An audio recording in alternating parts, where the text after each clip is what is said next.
সরকারি চাকরিতে প্রবেশের বয়সসীমা ৩২ করে সংসদে বিল পাস। জুলাই সনদ বাস্তবায়ন পন্থা নিয়ে সরকার ও বিরোধী দলের বিতর্ক। পেন্ডিং একটা বিষয়ে প্রস্তাব থাকা অবস্থায় আরেকটা মুলতবি প্রস্তাব আসতে পারে কিনা আমি এই কার্যপ্রণালী বিধি পড়ে এটা বুঝতে পারি নাই। দেশনেত্রী বেগম খালেদা জিয়া তিনি বলেছিলেন এই সংবিধান ছুঁড়ে ফেলে দেয়া হবে যদি জনগণের সরকার প্রতিষ্ঠা হয়। এটা একটা মেটাফোর। যমুনা টেলিভিশনের ১ যুগ বর্ষপূর্তিতে রাজনৈতিক দলসহ নানা শ্রেণী পেশার মানুষের অভিনন্দন, শুভেচ্ছা। কোটি প্রাণের আস্থা, ভালোবাসা ধরে রাখার আশাবাদ। সংক্রমণের উচ্চ ঝুঁকিপূর্ণ ৩০ উপজেলায় বিশেষ টিকাদান কর্মসূচি ৩ মে শুরু হবে সারা দেশে। রাজশাহী ও ঢাকায় আরও ৬ জনের মৃত্যু। তেলের জন্য ফিলিং স্টেশনের অপেক্ষা দীর্ঘ হচ্ছে। বাংলাদেশকে জ্বালানি নিরাপত্তা দিতে আগ্রহী যুক্তরাষ্ট্র, জানালেন পররাষ্ট্রমন্ত্রী। জ্বালানি সিকিউরিটির জন্য তারা সাপোর্ট করবেন সেই নিশ্চয়তা আমাদেরকে দিয়েছে। যুক্তরাষ্ট্রের সঙ্গে আমাদের কোনো গোপন চুক্তি নাই।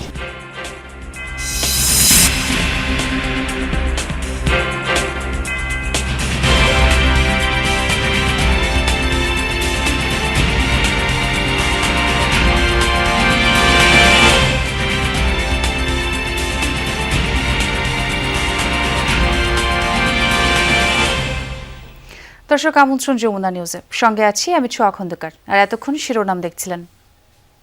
রান্না করতে লাগবে শুধু রাঁধুনি রেডিমিক্স মুরগির মাংসের মশলা। জুলাই সনদ বাস্তবায়ন পন্থা নিয়ে সরকার ও বিরোধী দলের বিতর্ক আজও চলমান ছিল। রবিবার রাতে জাতীয় সংসদে দেয়া বক্তব্যে স্বরাষ্ট্রমন্ত্রী সালাউদ্দিন আহমদ সংবিধানের মৌলিক আদর্শ নিয়ে সরকারি দলের অবস্থান তুলে ধরেন।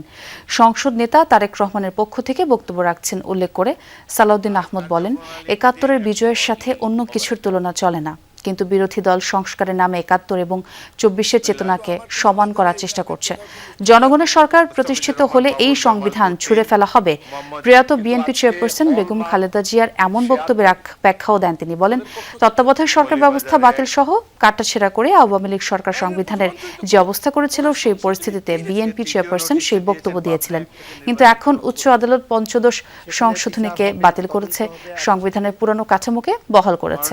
এর আগে বিরোধী দলীয় নেতা ডাক্তার শফিকুর রহমান বলেন, সংবিধানের যেসব ধারা ফ্যাসিবাদের জন্ম দিয়েছিল সেগুলো উপড়ে ফেলে একটি নতুন বাংলাদেশ করতে হবে। জুলাই অভ্যুত্থান, ৯০-এর গণ আন্দোলন ও মুক্তিযুদ্ধকে অস্বীকার করার সুযোগ নেই। গণভোটের গণরায় বাস্তবায়নের দাবি জানান তিনি। এদিন সরকারি চাকরিতে প্রবেশের বয়সসীমা ৩২ করে বিল পাশ করা হয় সংসদে। যে প্রস্তাবটা এখানে আলোচিত হচ্ছে এখনো আমরা জানতে পারলাম না অনুরূপ আরেকটা প্রস্তাব ৩০ তারিখ যেটা উত্থাপিত হয়েছিল মার্চ মাসের, সেটা আর কি হলো। সেটা যদি কোনো কিছু না হয়ে থাকে তাহলে পেন্ডিং একটা বিষয়ে প্রস্তাব থাকা অবস্থায় আরেকটা মুলতবি প্রস্তাব আসতে পারে কিনা আমি এই কার্যপ্রণালী বিধি পড়ে এটা বুঝতে পারি নাই। যেহেতু আমি নবীন সদস্য, আমাকে একটু বুঝিয়ে দিলে আমি খুশি হব। দেশনেত্রী বেগম খালেদা জিয়া কবরে প্রশান্তিতে শুয়ে আছেন। তিনি বলেছিলেন, আমি অনেকের সাথে কন্ট্রাডিক্ট করে বলছি, এই সংবিধান ছুঁড়ে ফেলে দেয়া হবে যদি জনগণের সরকার প্রতিষ্ঠা হয়। এটা একটা মেটাফোর। উনি বলেছিলেন এই সংবিধানের পঞ্চদশ সংশোধনীকেই উদ্দেশ্য করে যে এই সংশোধনী ছুঁড়ে ফেলে দেয়া হবে। সংক্রমিত হয়ে প্রতিদিনই ঢাকার হাসপাতালগুলোয় বাড়ছে হামের রোগী। রাজধানীর ডিএনসিসি ডেডিকেটেড কোভিড-১৯ হাসপাতালের শিশু ওয়ার্ডে গেল ২৪ ঘন্টায় নতুন করে ভর্তি হয়েছেন ৭২ জন। রবিবার সকালে এক শিশু মৃত্যুর খবরও জানিয়েছে হাসপাতাল কর্তৃপক্ষ। রোগীর চাপ সামলাতে রীতিমতো হিমশিম অবস্থা তাদের। এদিকে হাসপাতাল পরিদর্শন করে ঢাকা উত্তর সিটি কর্পোরেশনের প্রশাসক জানিয়েছেন, হামে আক্রান্ত শিশুদের চিকিৎসায় সর্বোচ্চ আন্তরিক সরকার। রোগীদের কারো বয়সই ২-৩ বছরের বেশি নয়। জাগতিক জটিলতা না বোঝার বয়সে তীব্র যন্ত্রণায় হাসপাতালে কাতরাচ্ছে নিষ্পাপ এসব শিশু। হামের কারণেই তাদের এই করুণ দশা। ডিএনসিসি ডেডিকেটেড কোভিড-১৯ হাসপাতালের তথ্য, হামে আক্রান্ত হয়ে ৩০০ রোগী ভর্তি রয়েছেন এখন। শনিবার ৭২ জন শিশু ছাড়পত্র নিয়ে বাড়ি ফিরলেও সমসংখ্যক ভর্তিও হয়েছে। কমবেশি সবারই উপসর্গ এক। আসছি কালকে রাত্রে ১২টা বাজে, ওনারা ট্রিটমেন্ট করতেছে, ভালোই করতেছে, কিন্তু ওর জ্বরটাই কমতেছে না। এখনো জ্বর 102 103 এরকম, এই নিচে নামতেছে না জ্বর। জ্বর আসছিল প্রথম জ্বর আসার পর পরে মরছে, ঠান্ডা জ্বর কাশি। 5 দিন থেকে জ্বর আর ছোট ছোট গায়ে হাম উঠছে।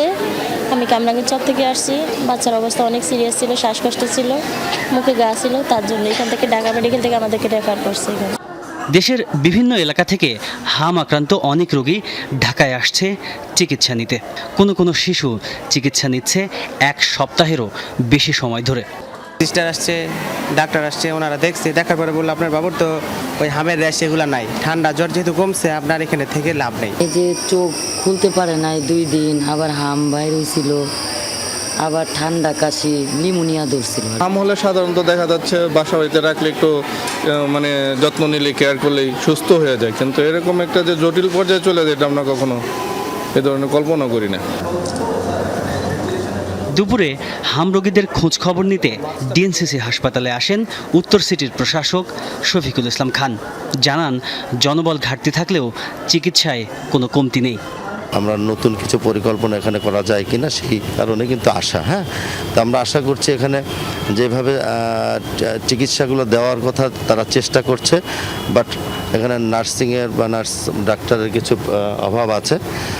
এরপরে আমরা যেই ডিভিশনগুলোতে আমরা যেমন ভ্যাকসিনেশনের কথা বললাম সেটাকে যদি চালু করতে যাই আমাদের একটু উপরে জায়গাও আছে। অন্য হাসপাতালের মতোই ডিএনসিসিতে সুযোগ সুবিধা বৃদ্ধির কাজ চলছে বলে জানান উত্তর সিটির প্রশাসক। তাজনুর ইসলাম, যমুনা নিউজ, ঢাকা। আগামী 3 মে থেকে সারা দেশে শুরু হবে হামের টিকাদান কর্মসূচি, এমনটি জানিয়েছেন স্বাস্থ্যমন্ত্রী সরদার মোহাম্মদ শাখাওয়াত হোসেন। সকালে নবাবগঞ্জ উপজেলা স্বাস্থ্য কমপ্লেক্সে হামের টিকাদান কর্মসূচি অনুষ্ঠানে কথা বলেন তিনি। স্বাস্থ্যমন্ত্রী আরও জানান, আগামী 12 এপ্রিল থেকে ঢাকা, ময়মনসিংহ ও বরিশাল সিটি কর্পোরেশনে হামের টিকাদান কর্মসূচি শুরু হবে। এ সময় তিনি বলেন, অতীতের সরকার টিকা দেয়নি বলে হাম বজ্রপাতের মতো এসেছে। প্রথম পর্যায়ে টিকা দেওয়া হচ্ছে 30টি উচ্চ ঝুঁকিপূর্ণ এলাকায়।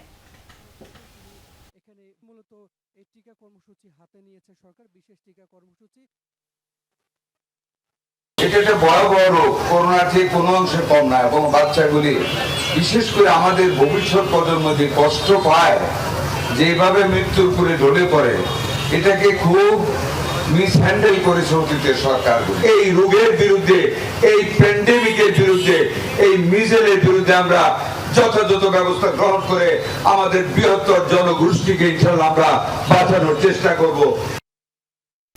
হামের উপসর্গ নিয়ে শনিবার দুপুর থেকে রবিবার রাত পর্যন্ত রাজশাহী মেডিকেলে আরও 5 শিশু মৃত্যু হয়েছে। গেল 3 মাসে রাজশাহী মেডিকেলে হামের উপসর্গ নিয়ে মৃত্যু হলো 43 জনের।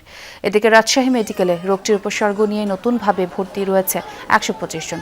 গত 24 ঘন্টায় চিকিৎসা নিয়ে বাড়ি ফিরেছে 36 জন রোগী। পাবনা, ময়মনসিংহ, বরিশাল, চাঁদপুর সহ দেশের বিভিন্ন জেলায় হাম আক্রান্তের সংখ্যা বেড়েই চলেছে। এতে অভিভাবকদের মাঝে ছড়িয়েছে আতঙ্ক।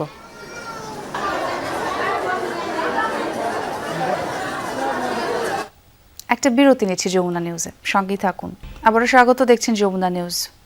যমুনা ফিউচার পার্কে জমকালো আয়োজনে উদযাপিত হলো দেশের জনপ্রিয় বেসরকারি টেলিভিশন চ্যানেল যমুনা টেলিভিশনের 1 যুগ পূর্তি। উৎসবে যোগ দেন রাজনীতিবিদ, আমলা ছাড়াও নানা শ্রেণী পেশার মানুষ। অতিথিরা বলেন, সত্য প্রকাশ্যে যেভাবে আপোষহীন থেকেছে যমুনা টেলিভিশন, ভবিষ্যতেও অটল থাকবে তার পথ চলায়। 1 0 3 cheers for team Jamuna. Hip hip hip hip hip hip. 1 যুগ পার করলো যমুনা টেলিভিশন, কেক কেটে তারই উদযাপন। সব বাধা পেরিয়ে সত্য উচ্চারণের পথে এগিয়ে চলা যমুনা সূচনা করলো 2য় যুগের পথ চলা। যুগপূর্তির উৎসবে হাজারো দর্শক সুবর্ণোধ্যায়ের প্রাণঢালা শুভেচ্ছা, আশীর্বাদ। টিম যমুনাকে বরাবরই দেয় নিরন্তর পথ চলার প্রেরণা। মূল পর্বের অনুষ্ঠানে বিরোধী দলীয় নেতা জামায়াত আমির বলেন, রাষ্ট্র বিনির্মাণে যমুনা টেলিভিশন শক্তি জুগিয়ে যাচ্ছে। যমুনার কাছে প্রত্যাশা, মিথ্যার সাথে আপোষ করবে না কোনোদিন।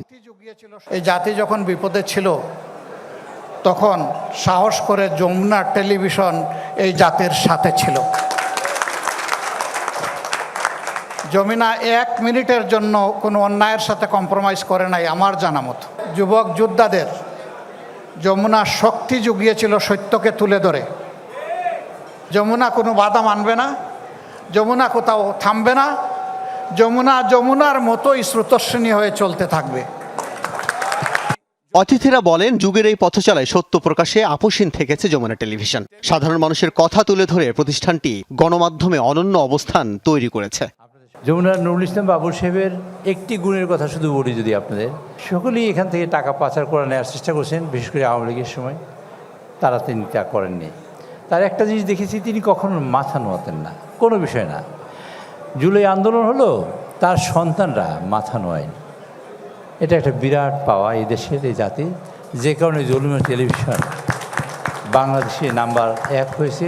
জুলাই আন্দোলনে এদেশের ছাত্র জনতার পক্ষে ভূমিকা রেখেছে বলেই আজকে এই যমুনা টেলিভিশন বাংলাদেশের 1 নম্বর টেলিভিশন চ্যানেল হিসাবে স্বীকৃতি লাভ করেছে। প্রতিকূল অবস্থাতেও সংবাদ প্রচারের মাধ্যমে দেশে জবাবদিহিতা নিশ্চিতে যমুনার ভূমিকা তুলে ধরেন অন্যরাও। যখন কথা বলাটা ইটসেলফ একটা সাহসের ব্যাপার, যখন কোনো ঘটনাকে সামনে আনাটা একটা বড় সাহসের ব্যাপার, যমুনা টিভি সেই সময় সেই সাহস দেখিয়েছে, সেই সাংবাদিকতার জায়গাটাকে দেখিয়েছে এবং প্রবল রক্তচক্ষুর মোকাবেলা করে মুখোমুখি হয়েও সেটা দেখিয়েছে। যা কিছু ব্যত্যয় বস্তুনিষ্ঠতার সাথে সেই বিষয়গুলোকে সামনে তুলে ধরবে। সামনের দিনে যমুনা টেলিভিশন আরও ভালো করবে। সাহসী ভূমিকায় অঙ্গীকারবদ্ধ সাংবাদিকতার মাধ্যমে যমুনা টেলিভিশন দেশে জবাবদিহিতামূলক রাষ্ট্র গঠনে গুরুত্বপূর্ণ ভূমিকা রাখছে। পেশাদারিত্ব বজায় রেখে প্রতিষ্ঠানটি গণমাধ্যমে যে অনন্য অবস্থান তৈরি করেছে সেটি ধরে রাখার প্রত্যয় জানান যমুনা গ্রুপের চেয়ারম্যান অ্যাডভোকেট সালমা ইসলাম। আপনারা আসলেই যমুনাকে ভালোবেসেছেন। আপনারা দোয়া করবেন যমুনা যাতে সবসময় সত্য কথা বলে, সত্যের সন্ধানে যায় এবং সমাজে নিপীড়িত নির্যাতিত মানুষের কথাগুলো যাতে তুলে ধরতে পারে। আপনারা প্রত্যেকে দোয়া করবেন। যমুনা টেলিভিশনের প্রধান নির্বাহী ফাহিম আহমেদ বলেন, যুগের পথচলায় নানান চড়াই উতরাই অতিক্রম করে যমুনা টেলিভিশন সত্য প্রকাশে অটল থেকেছে, থাকবে আগামীতেও। অনেক চড়াই উতরাই পার করেছে, অনেক কঠিন সময় আমরা পার করেছি। আমরা চেষ্টা করেছি মানুষের কথা বলার, মানুষের অধিকারের পক্ষে কথা বলার, মানুষের দুঃখ দুর্দশা নিয়ে কথা বলার। বিপক্ষে গেলেই আমরা সেই গণমাধ্যমকে ট্যাগ লাগানোর চেষ্টা করি। এর মধ্যেও আমরা সব কিছুকে অতিক্রম করে আমরা চেষ্টা করেছি মানুষের পক্ষে কথা বলার। তথ্যমন্ত্রী জহিরুদ্দিন স্বপন শুভেচ্ছা জানিয়ে বলেন, যমুনার সাথে পরিচয়টা বহুদিনের। তুলে ধরেন যমুনা টেলিভিশন নিয়ে তার স্মৃতি কথা। 2024-এর জুলাই আগস্টে কারাগারে ছিলাম। শেষের দিকে যখন কোনো সংবাদ পাচ্ছিলাম না, তখন একজন কারারক্ষী আমার খুব ঘনিষ্ঠ ছিলেন ঢাকা কেন্দ্রীয় কারাগারে। সে নানান রকম খবর দিত, পরে দেখতাম যে খবরগুলি মোটামুটি সঠিক। যমুনা টিভির দেখেছে এতে। তা আমি যতবারই জিজ্ঞাসা করি ততবারই আমি তো একদিন জিজ্ঞাসা করলাম যে যমুনা ছাড়া আর কোনো কিছু তুমি দেখো না? তাহলে আর কেউ সত্য কথা বলে না। ভবিষ্যতেও সাহসী সাংবাদিকতার ধারা অব্যাহত রেখে দর্শকদের আস্থা ধরে রাখতে কাজ করবে যমুনা টেলিভিশন, সেই প্রতিশ্রুতি সবার। আল আমিন হক অহন, যমুনা নিউজ, ঢাকা। রবিবারও দীর্ঘ সারি দেখা গেছে ফিলিং স্টেশনগুলোয়। গ্রাহকদের অভিযোগ, অবৈধভাবে মজুত করার কারণেই তেলের সংকট। পাম্প কর্তৃপক্ষ বলছে, ডিপো থেকে নিয়মিত সরবরাহ এলেও চাহিদা পূরণে তা অপর্যাপ্ত। জানান, প্রতিদিন ডিপো থেকে একই পরিমাণে তেল পাচ্ছেন তারা, তবে মজুতদারির অভিযোগে পাম্প কর্তৃপক্ষ দোষারোপ করছেন গ্রাহকদের।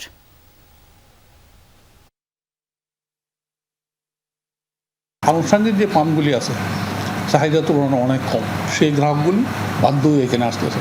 আন্তর্জাতিক পর্যায়ে যে ক্রাইসিস, সেই ক্রাইসিস মোতাবেক আমরা তেল ভালো পাচ্ছি। প্রত্যেকটা পাম্পেই অভিযোগ আছে যে বাইক একবার এসে তেল নিচ্ছে, কিছুক্ষণের মধ্যে খালি করে আবার সে পুনরায় সিরিয়াল দিচ্ছে। একটা বাইক যে যৌক্তিকভাবে সে 10 লিটার তেল একদিন শেষ করতে পারে না, তো তখন দেখা যাবে তো মানুষ এমনি আশা কমে যাবে যখন সে একটা সার্ভিলেন্সের মধ্যে চলে আসবে। আগামী 3 মাসের অকটেন পেট্রোলের মজুত আছে। এখন চেষ্টা চলছে আগামী 3 মাসের ডিজেল সংগ্রহের। রবিবার দুপুরে সচিবালয়ের নিজ দপ্তরে এই তথ্যই জানিয়েছেন বিদ্যুৎ ও জ্বালানি প্রতিমন্ত্রী অনিন্দ ইসলাম। প্রতিমন্ত্রী জানান, রাশিয়া থেকে তেল কেনার বিষয়ে ইতিবাচক যুক্তরাষ্ট্র। বলেন, আনুষ্ঠানিক ঘোষণা না হলে এ নিয়ে আশাবাদী সরকার। ব্রিফিংয়ে মার্কেট, শপিং মল বন্ধের সময়সীমা 1 ঘন্টা বাড়ানোর সিদ্ধান্তের কথা জানান প্রতিমন্ত্রী।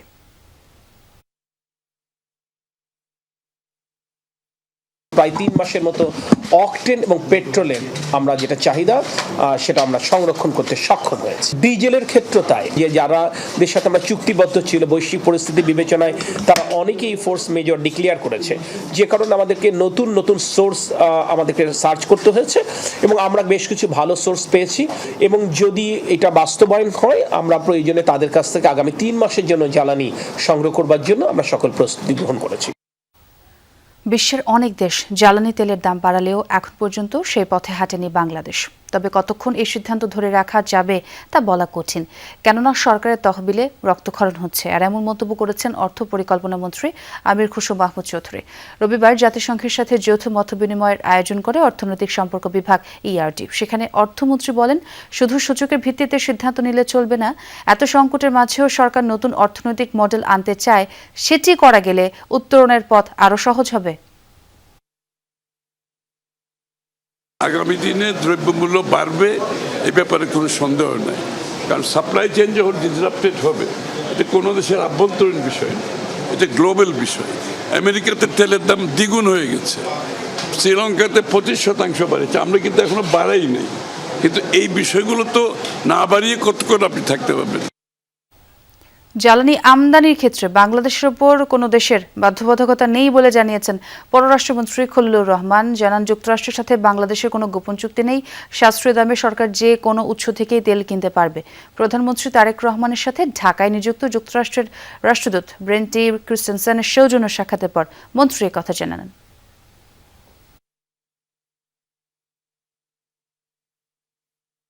প্রধানমন্ত্রীর দায়িত্ব নেওয়ার পর প্রথমবারের মতো তারেক রহমানের সাথে সৌজন্য সাক্ষাৎ করতে আসেন ঢাকায় নিযুক্ত যুক্তরাষ্ট্রের রাষ্ট্রদূত। তিনি প্রধানমন্ত্রীর হাতে 2টি ছবি ও হোয়াইট হাউসের একটি রিপ্লিকা তুলে দেন, যার একটি ছবিতে রয়েছেন শহীদ প্রেসিডেন্ট জিয়াউর রহমান ও প্রেসিডেন্ট জিমি কার্টার, আর অপর ছবিতে রয়েছেন সাবেক প্রধানমন্ত্রী খালেদা জিয়া ও সাবেক প্রেসিডেন্ট জর্জ বুশ সিনিয়র। বৈঠক শেষে পররাষ্ট্রমন্ত্রী জানান, আগামীতে দুদেশের সম্পর্ক কেমন হবে, উন্নয়ন ও রোহিঙ্গাদের সহযোগিতা অব্যাহত রাখা নিয়ে আলোচনায় গুরুত্ব পায়। এছাড়া বাংলাদেশের জ্বালানি নিরাপত্তা দিতে আগ্রহী যুক্তরাষ্ট্র।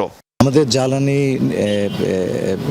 সিকিউরিটির জন্য তারা সাপোর্ট করবেন সেই নিশ্চয়তা আমাদেরকে দিয়েছে। যুক্তরাষ্ট্রের সঙ্গে আমাদের কোনো গোপন চুক্তি নাই, এই যে চুক্তি সেটা আমরা প্রকাশ করে দিয়েছি।